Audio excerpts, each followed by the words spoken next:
सत श्री अकाल, सलाम, नमस्कार, आप सभी का स्वागत है। कई दिनों से ये सुनते आ रहे हैं जोधपुर का एक बहुचर्चित मामला कि क्या हो रहा है, इसमें क्या नहीं हो रहा है। 16 मिनट का एक ऑडियो वायरल होता है। हमने इस पर पहले ही आपको बात बताई थी कि जो ऑडियो वायरल हुआ था, जिस समय अनीता के घरवाले से बात हो रही थी, उनके हस्बैंड से बात हो रही थी, तब सुनीता ने ये कहा था, बार बार तैयब अंसारी का नाम था वो सामने आ रहा था, लेकिन जिस वक्त वो बात कर रहे थे उस वक्त वो थाने में मौजूद थे।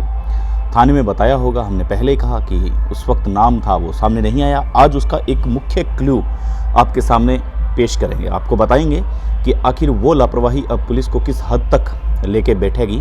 आप ये देखिएगा, जांच के विषय में बहुत बड़ा कुछ साबित हो सकता है। उस दिन अगर पुलिस सख्ती से कार्रवाई करती और अगर उस दिन सुनीता को डिटेन किया जाता तो हो सकता था कि मामला कुछ और होता। 16 मिनट का वीडियो, माफ़ कीजिएगा, 16 मिनट का ऑडियो वायरल हो जाता है और पूरी तरीके से एकदम सनसनीखेज खुलासा है वो हो जाता है कि बार बार उसमें तैयब अंसारी का नाम आ रहा है। ये तैयब अंसारी कौन है? पहले तैयब अलग बताया गया, अंसारी को अलग बताया गया, लेकिन उसके बाद में दोनों को कॉमन कर दिया गया कि तैयब और अंसारी दोनों एक ही नाम है। ये बीजेपी के बड़े लीडर बताए जा रहे हैं। एक होटल से इन्होंने शुरुआत की थी और इसके बाद में इतने बड़े महल के मालिक कैसे बने, ये भी हमने सवाल उठाया था। अब वो वहीं जाकर के गुत्थी है जो पुलिस के लिए उलझ चुकी है। अब गुलामुद्दीन कब पकड़ा जाएगा, ये चंद घंटों की बात है, क्योंकि पुलिस ने अपनी फाइनल रिपोर्ट पूरी तरह तैयार कर ली है। अब कभी भी गुलामुद्दीन की गिरफ्तारी है वो हो सकती है। अब देखने वाली बात है कि कौन सी जगह से होती है। ये बड़ी दिलचस्प बात होगी, क्योंकि राजस्थान की पुलिस को महाराष्ट्र, गुजरात और राजस्थान के अन्य अलग अलग जिलों में दौड़ाया है गुलामुद्दीन ने। तो ये देखने वाली बात होगी, दिलचस्प बात होगी कि गुलामुद्दीन आखिर पकड़ा कहाँ से जाता है, उसकी गिरफ्तारी कहाँ से होती है। सुनीता ने जो उनके हस्बैंड से बात की थी, अनीता के हस्बैंड से, उस दिन बार बार तैयब अंसारी का नाम लेते हुए सुनाई दे रही है, दिखाई दे रही है। 16 मिनट का वो ऑडियो पूरी मीडिया ने चलाया है और उसके बाद में पुलिस को भी वो ऑडियो मिला है, लेकिन सुनीता की गिरफ्तारी नहीं हुई है। अब सुनीता को गिरफ्तार कर लिया गया है, ये सबसे बड़ी बात है। सुनीता को गिरफ्तार कर लिया, लेकिन पुलिस ने पूरा जोर लगा लिया है। सूत्रों के हवाले से ये खबर है कि सुनीता अपना मुंह तक नहीं खोल रही है। अब जो हुआ वो हो चुका, अब कैसे क्या करना है ये पुलिस के लिए नई रणनीति है। अब सुनीता से एक क्लू आ सकता था, बहुत बड़ा सुराग आ सकता था, लेकिन इसमें भी पुलिस ने ढिलाई बरती है। जब वो 16 मिनट का ऑडियो जब पुलिस को उसी दिन मिल जाता है, तो फिर पुलिस ने ऐसा क्यों किया कि सुनीता को डिटेन क्यों नहीं किया, सुनीता के घर क्यों नहीं गए, सुनीता को क्यों नहीं बुलाया। और सुनीता खुद कह रही है कि आप जहां मुझे बोलेंगे वहां उस जगह मैं खड़ी रहूंगी, खड़ी मिलूंगी आपको, कोई दिक्कत वाली बात नहीं है, कोई चिंता करने वाली बात नहीं है। लेकिन फिर भी सबसे बड़ी बात है कि पुलिस सुनीता के घर नहीं पहुंचती है, और नहीं पहुंचने पर वो ऑडियो इतना वायरल हो जाता है कि यहाँ पर नोट करने वाली बात है कि तैयब अंसारी का जो बार बार उसमें नाम ले रही है, तो वो तैयब अंसारी के पास वो ऑडियो पहुँच चुका।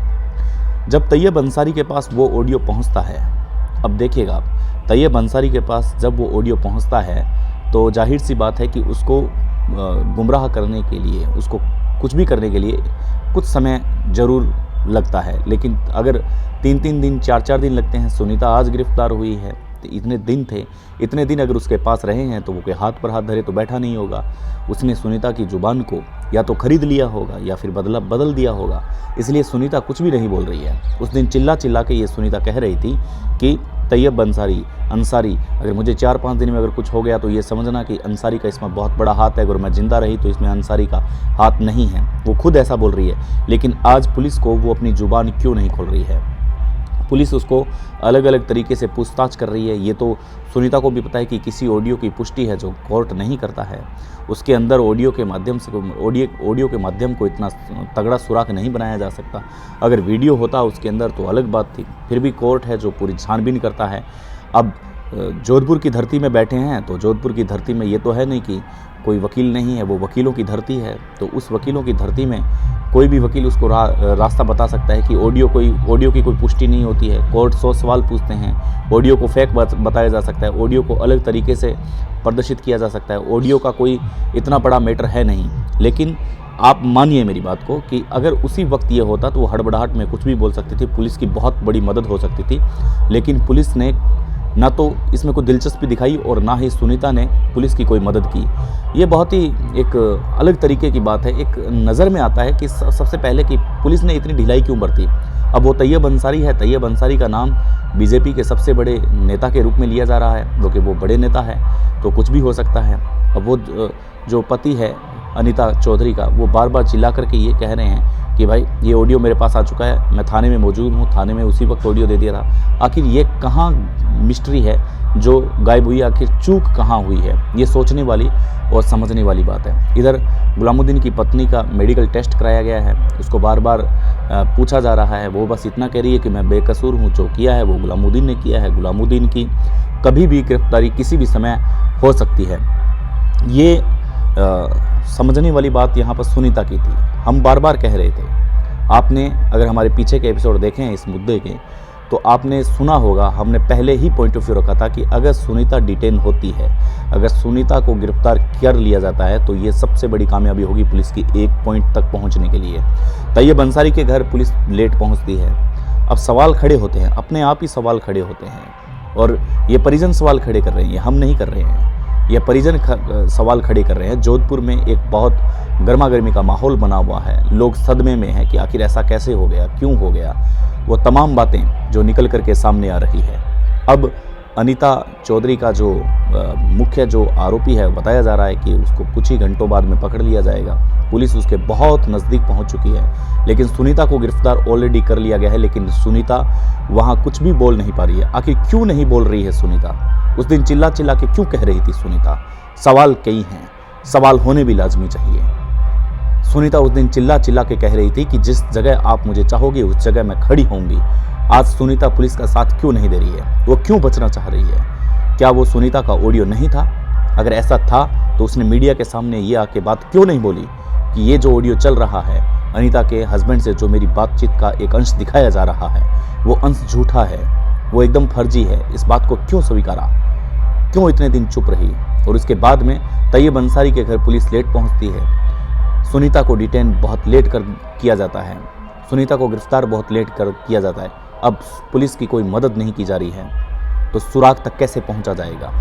सबसे बड़ी बात यह है कि सुनीता के झूठ बोलने के पीछे क्या राज है? बहुत बड़ा राज है। इस राज को जब खुलने में समय लगेगा, लेकिन जब खुलेगा तब उन लोगों के नाम आने में समय नहीं लगेगा जो इसके पीछे बड़े बड़े नाम हैं। यह महत्वपूर्ण बात है कि अनीता का कत्ल हो जाता है, अनीता के 6 टुकड़े कर दिए जाते हैं, उसका हस्बैंड थाने में मौजूद है और वहां पर उसको फ़ोन करके सुनीता के द्वारा 16 मिनट की बातचीत होती है, और वो बार बार चिल्ला चिल्ला करके ये कहती है कि अगर मुझे कुछ हो गया 5-6 दिनों के अंदर, तो आप ये समझिएगा कि अंसारी का इसमें हाथ है। अगर मुझे कुछ नहीं हुआ तो अंसारी का हाथ नहीं है। मैं आपको बार बार कह रही हूँ, और आप जहाँ बुलाएंगे उस जगह मैं मौजूद रहूँगी, उस जगह मैं आऊँगी। आज पुलिस ने गिरफ्तार किया है, पुलिस की मदद करनी चाहिए, लेकिन वो क्यों नहीं बोल रही है? ऐसा कौन सा राज है जिस राज से वो बचना चाह रही है? बहुत बहुत आभार आपका, धन्यवाद। हम वापस आएंगे इसी अंक पर, देखते हैं कि गुलामुद्दीन आखिर पुलिस के पंजों से कितना दूर है। बने रहें, नमस्कार।